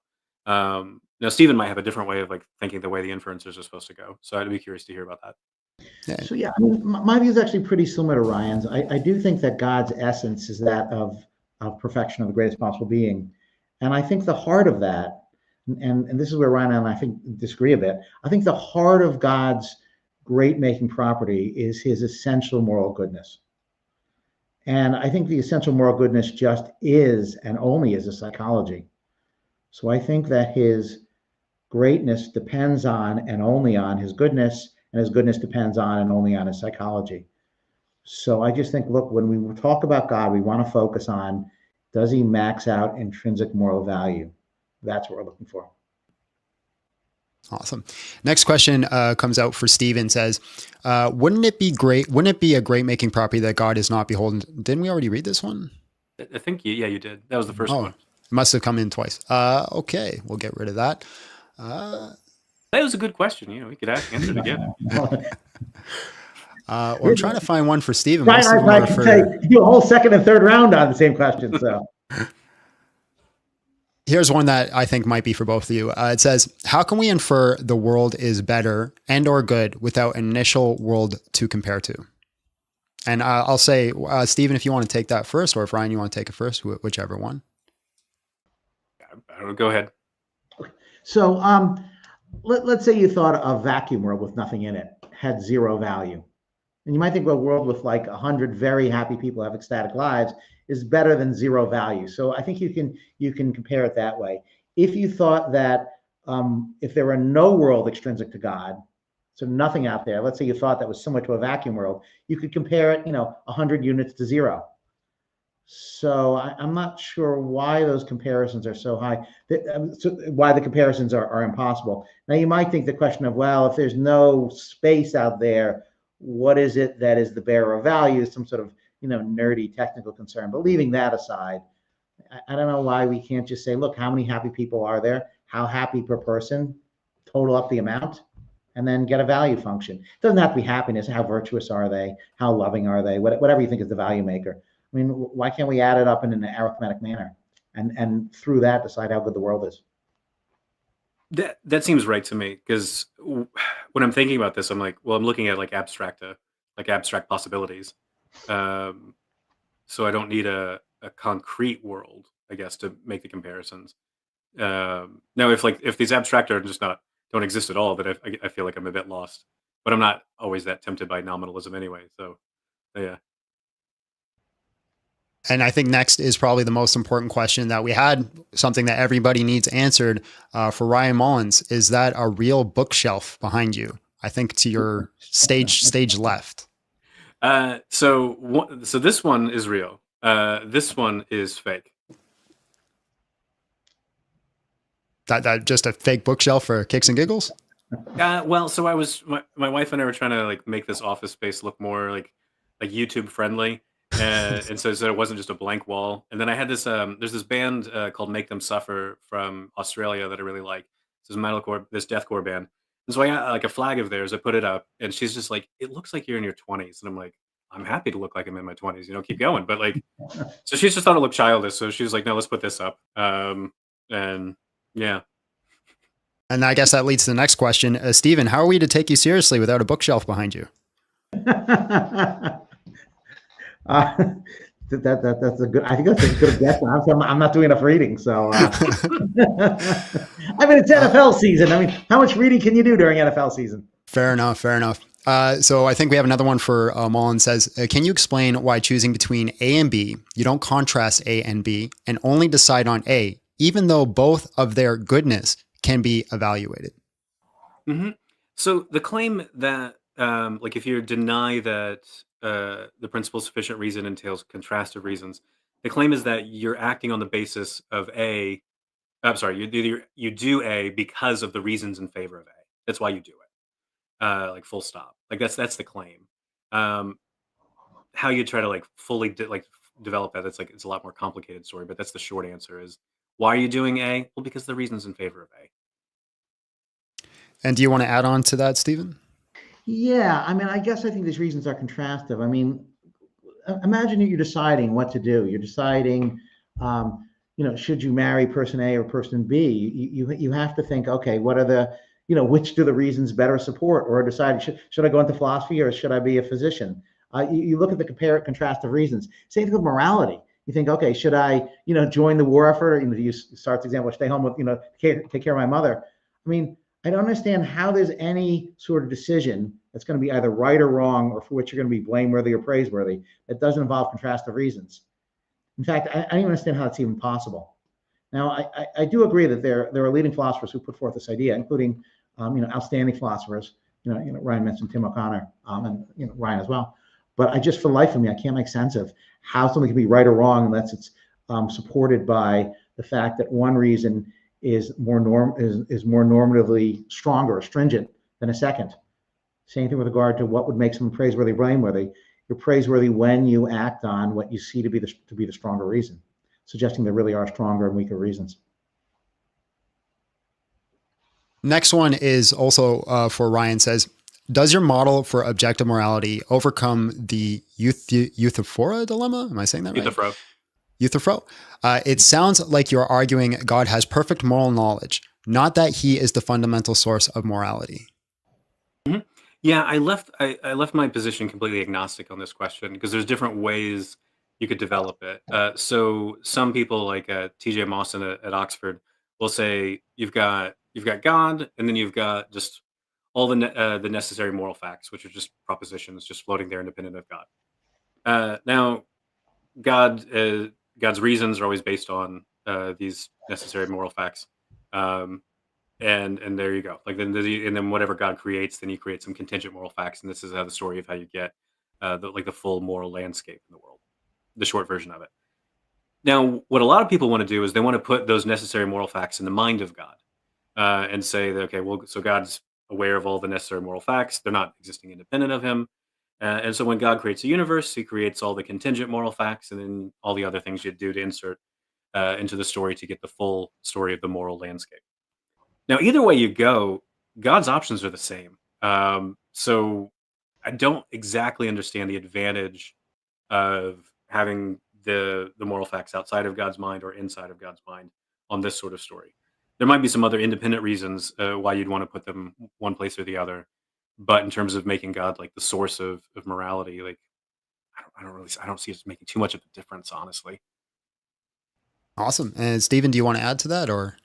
Yeah, I do want to add to that. I suspect Ryan, I agree with this, but I do think this is kind of a counterexample of the claim that God is the ultimate basis for everything in the universe. If you think the Euthyphro dilemma is correct, then you think God is not the basis for goodness or badness or rightness or wrongness. But if that's the case, it's a little hard to see how he's the basis for everything if he's not the basis for morality. Similarly, you could ask, is God the basis for God's creative powers? Well, it's a little hard to see how God can be the basis for his creative powers. His creative powers are kind of what lead to everything else. They might be the basis, but he's not the basis for his creative powers. Again, and this is not my idea, but I'm stealing this from. So I just don't understand the notion that God is kind of the ultimate explanation for everything. I mean, it might be the explanation for most things, even the vast majority of them. But the notion that he's the basis for everything, I just don't see how that could be correct. For example, God's not the basis of his own essential goodness, his own greatness, right? Because his greatness explains why he exists and has the essence that he does. So I guess I would agree with everything Ryan said, and then add to it. I think this shows that God is not the ultimate source of everything. Mhm. Yeah, I see what. Yeah, go ahead. So sorry. So just to keep time going, if it's all right, I'll just jump to the next question. How are you guys doing for time? Yeah, I can do another question or two. Yeah, it's fine. Awesome. So the next one comes in for both you guys. Says, how can an ontic agent ground ontology if its own existence already requires it? That makes the grounding relation circular. And I think I'll give it over to Stephen first. Yeah, I mean, I guess I just flat out agree with that. I mean, it must be alter ego writing this. Yeah, I'm not sure how if God's essence explains why he exists and perhaps why he has the psychology that he does, then he can't explain his own essence, which is kind of a variant of what that point is. Okay. Ryan? I guess I'm not seeing the problem here because so God exists, and I would think that God's essence is grounded in God, and the reason God is great is because He has all the perfection. So I think I'm seeing some of the explanation in the reverse order from Stephen, and I'm missing what's circular here because if it's necessary, well then it's necessary. So I think I'm missing where the circularity comes in. So yeah, I feel like I'm just failing to understand the question. So let me. I'm just a variant. Yeah, try to explain this. Yeah. So let's say you thought that God's essence is being the greatest possible being, Mhm. and his essence explains why he exists. But then his existence can't explain his essence, right? I mean, because that would be circular. Mhm. So then what would explain why he has this essence rather than some other? Well, you might think, well, it's just a Oh, brute fact. Yeah. mhm. Right. Yeah, because I guess I wouldn't think it would be brute. It would be the natural stopping point for explanation. Because when we're trying to come up with an ultimate explanation, you have to stop somewhere. And if there's no other like reasonable or meaningful questions left to ask, then you've found the natural stopping point. So I think when you hit like necessary existence, that's a natural stopping point. Um, Yeah, yeah. I guess that's what I'm saying. I don't see how that would be brute if it's necessary. Well, I think it would be brute in the following sense. I mean, I gather both you and I think that abstract universals necessarily exist, and that's not a problem. I'm But strongly tempted by that. Yeah. but when it comes to concrete particulars, and think if you think of objects, for those Mhm. people, think of objects. Even if an object necessarily exists, we want to know why it necessarily exists. And so that requires an explanation. Now it might be the explanation is, the modal ontological argument, but it still seems to be that necessary existence is not the stopping point. Kind of something like the modal ontological argument is the stopping point. And maybe that's correct. But I guess what I'm saying is, doesn't that show the stopping point depends on and only on the modal ontological argument? Oh, okay. Yeah, I think I'm going to deny this because I think that I think the modal ontological argument is trying to show that God exists, whereas if you're doing something like perfect being theology, that's just a method for trying to discern what God is like. And I think these things can come apart. So I'm not seeing why I'd need this argument to establish that God necessarily exists if I've got other methods for doing Sure. that. But Yeah. let's say the other methods are something like the principle of sufficient reason. Mhm. We'd still need an explanation as to why this necessarily existing object, exists at all, or why it necessarily exists. There's got to be something that explains it. It can't just be that it is a necessary object. Like that doesn't seem to be the fundamental explanation. Oh, I guess that's where I'm going to disagree because yeah, I think when you hit necessity, you're like, okay, there we go. Because so for example, like when you've got these theists that want to run these moral arguments for the existence of God, and they're like, there's these moral facts and they necessarily exist, and you're like, yeah, okay, cool. I'm a moral realist. All right, end of story. And they're like, no, no, no, no, no, no. Why are they necessary? And they try to start pushing this kind of stuff and try to ground it in God. I'm like, I guess I don't see why, like, if it's necessary, then why do I need to explain further? This is like a common, like a response to these theistic objections from morality. Um, so I feel like the same thing would be going on here. Is like I've hit necessity. I don't understand why I have to keep going. Like it seems like that's the stopping point. Sure. I guess I All just right. think that. All right, Yeah, we got gentlemen. to get on to this big Yeah, purchase. we got to jump on to the next questions. We could do it all day, but we do got a few more to get through.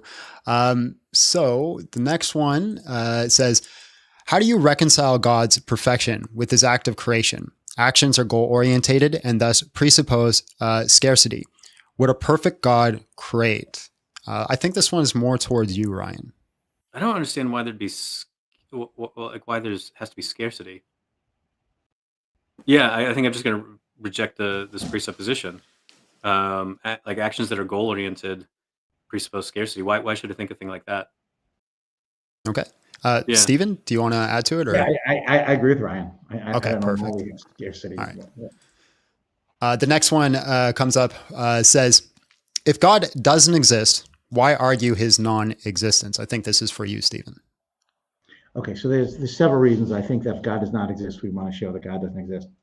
Number one, you might think that our lives go better if we have true beliefs, right? So just in terms of aggregate well-being, you might think it's good to operate on true beliefs. Secondly, you might think false beliefs are bad in and of themselves. Either they're bad because they make individuals' lives go worse, in addition to having bad results. So that's a second reason. And the third is just a matter of look, regardless of what makes our lives go better, and regardless of whether false beliefs are just instrumentally bad or whether they're intrinsically bad for us, that is making our lives go worse. We want to have true beliefs. I mean, do we really want to walk around with false beliefs? And let me put an important argument to the contrary.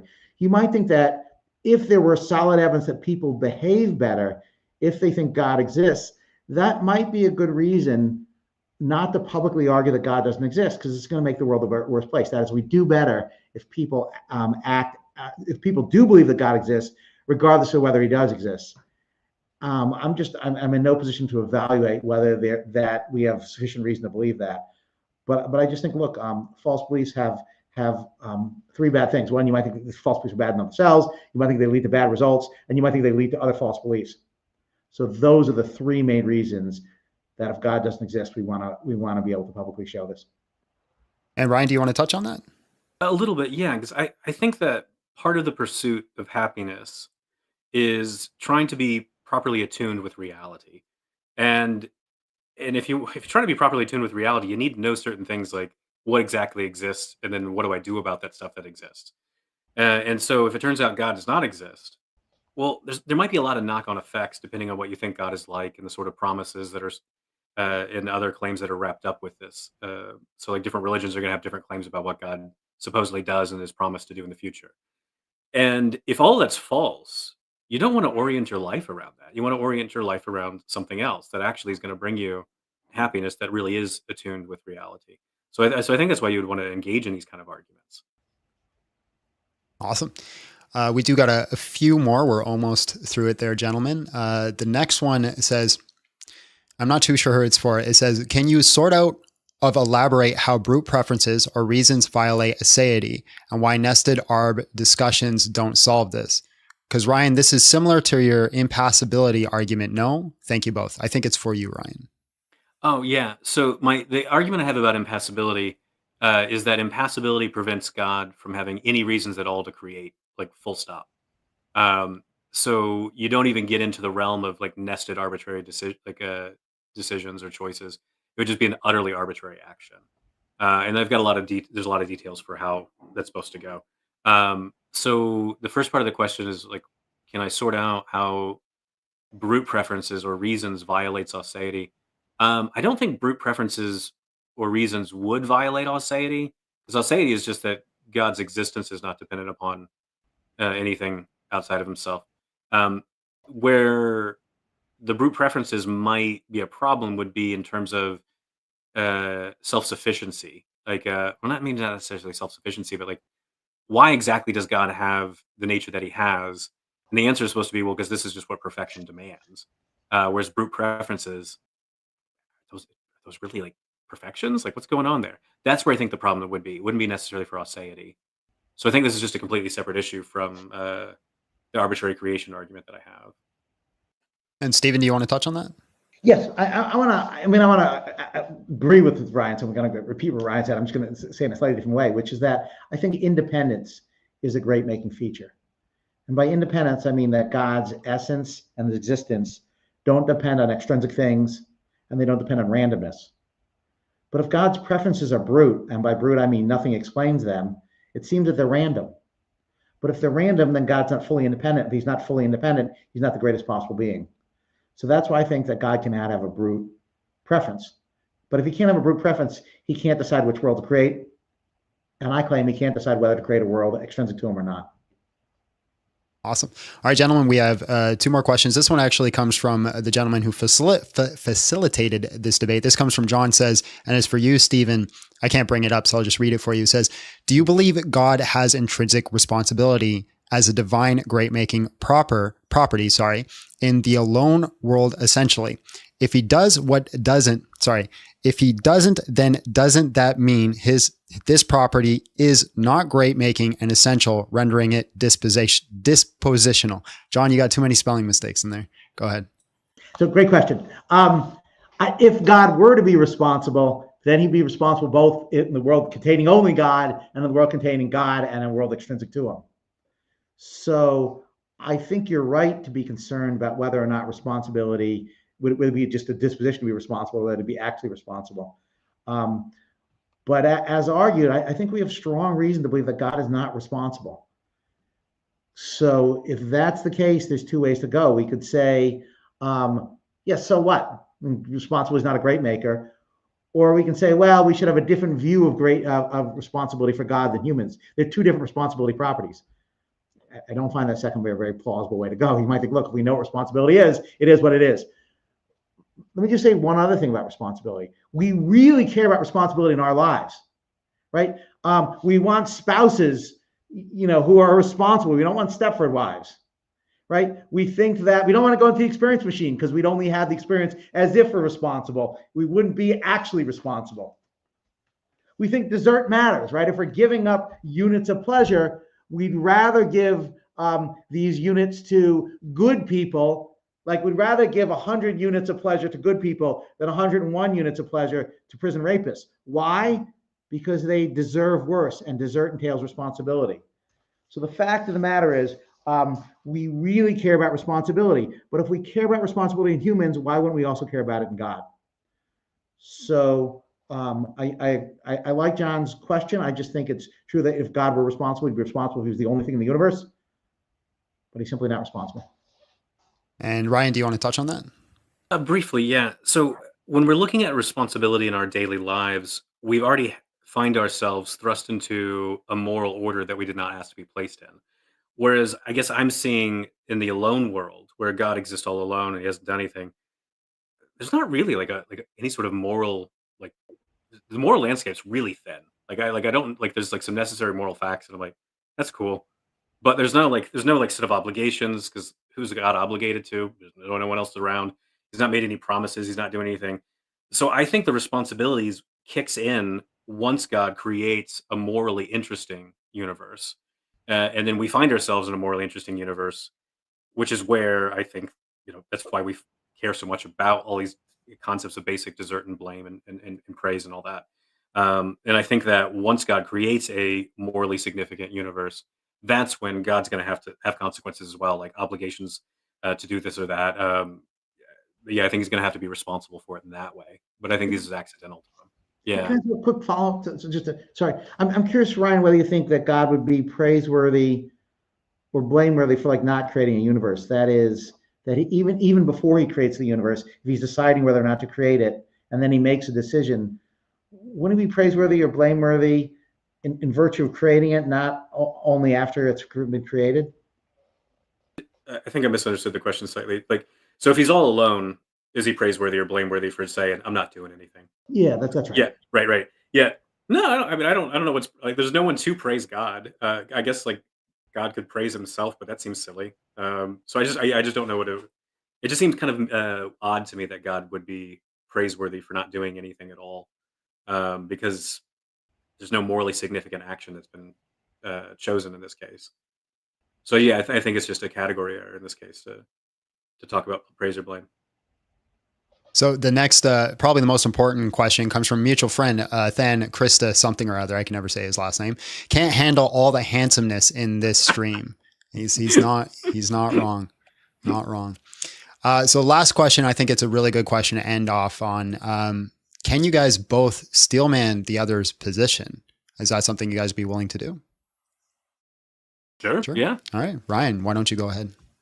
Okay. So when I'm looking at a lot of these different arguments against the existence of God, some of the ones that I do take to be quite the strongest really are this intuition that God's perfect, so God would have to do the best.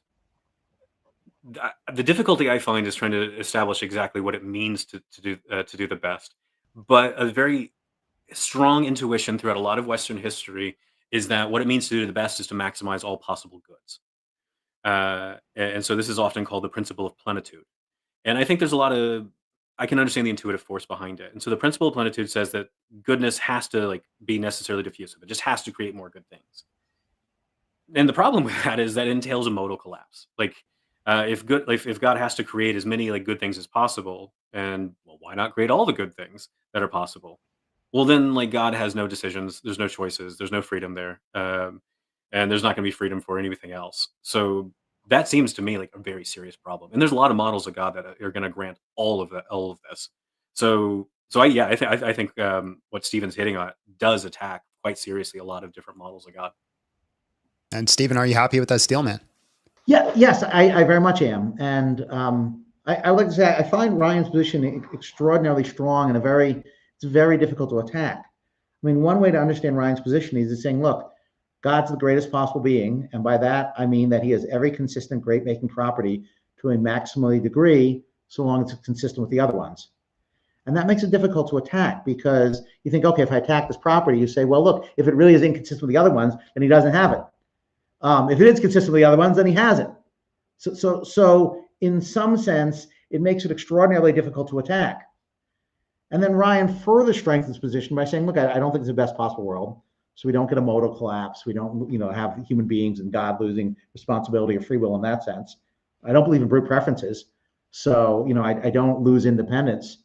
So I think it's an extraordinarily strong position, which is why I think that Ryan is one of the very best theists in the world. I mean, it's just a real pleasure to listen to him and consider his arguments. So an extraordinarily powerful view. Ryan, you happy with that, steelman? just stroked my ego. Like, how could I disagree? Awesome, gentlemen. Well, that's all we have for today. So I figure we'll leave it with some plugging. Everybody always wants to plug their own channels and what they're working on. So we'll go through you guys one at a time, and then we will sign off. So Ryan, what are you working on? Where can people find you? What's happening in your world? So you can go to rtmullins.com. You can find my podcast, the Reluctant Theologian podcast. Two different books are going to come out. I don't know which one's going to come out first. Either The Incarnation, Four Views, which is a debate book that's edited by me and Andrew Hollingsworth. Is probably going to come out first. The other one is called Letters from a Reluctant Theologian, where it's me and a bunch of other people who massively disagree with me on everything, where we give our own personal, funny, witty, vulnerable anecdotes and reflections on the universe and God and just the peculiarities of faith or lack of faith. Awesome. And Stephen, what do you got going on in your world? So I am, along with my co-author Nathan Bray, I'm working on a book called God Collapses, in which case we develop these arguments for atheism in greater depth. So that's what we're working on, and it's been it's been pleasure, but it's been difficult because we've been running up with these sorts of like these sort of tough positions to attack, such as Ryan's. Awesome. And Coco, what's going on in your world? Yeah, absolutely. I'm part of a page called Day of Debates on TikTok. So it's literally like if you spell out Day of Debates, no spaces, no periods, where me and my two other co-founders of that page, AR and OG Kylo, we're trying to bring professional debates to TikTok. A lot of debates on TikTok are informal and, insults go flying. People like to call it blood sports. We're trying to bring professional debates and interview like very prominent people who do philosophy or talk about science or theology and are in the field. So I'm posting debates and hosting debates there on Day of Debates, and we have an event coming up at the end of this month. I'm planning it for November 28th. It's going to be a Day of Debates event, Day of Debates 10, where I'm going to have multiple debaters, very prominent people in the community debating. And then I also run my personal channel, The Controversial Compass, a space where only the best ideas win, where I debate people, I host debates, and there are days like Man-to-Man Mondays where I have 1v1 debates, and then there are days where I have conversations trying to figure out what I believe in and understand and steelman what other people believe in. I'm an agnostic, and I'm open-minded to God existing, but I can't really decide between atheism and Christianity. So those are the two projects I'm working on. Well, I have a vote for you on which direction I want you to go. All right, guys. So those who don't know, I'm Big John Steele. I've been running this channel a while. I primarily do open dialogue and conversations where I do a call-in show and people can call in and debate me or have just a basic conversation. Usually ends up with debating and yelling and people getting angry. But hey, that's where the entertainment is. We love Jerry Springer. It was the best show on TV. If you guys want to support this channel, you want to help it grow, you can support it on Patreon. A link is down below where we offer exclusive content. We offer basically you get access to exclusive content, you get access to our hangouts, our raids, and then I'm also going through a Bible study where we're currently going through the Gospel of John line by line. You can support the channel there. Or if you don't want to do that, just make sure that you like, subscribe, just do everything that everybody tells you to do when you're watching YouTube. I want to thank my guests for coming on today. I think it was a wonderful debate, much better than the Bloodsport debates, very civil. I think I learned a lot. I'm definitely going to have to go back and watch it 15 more times and with 20 dictionaries because like I one ear out the other, but I was focused. It's difficult to comprehend. So I really appreciate your guys' time and coming on today. And hopefully we can do it again in the future. All right, ladies and gentlemen, God bless. We will see you all next time. This was an amazing debate. Thanks. It was a real pleasure. Thanks. And we are no longer live.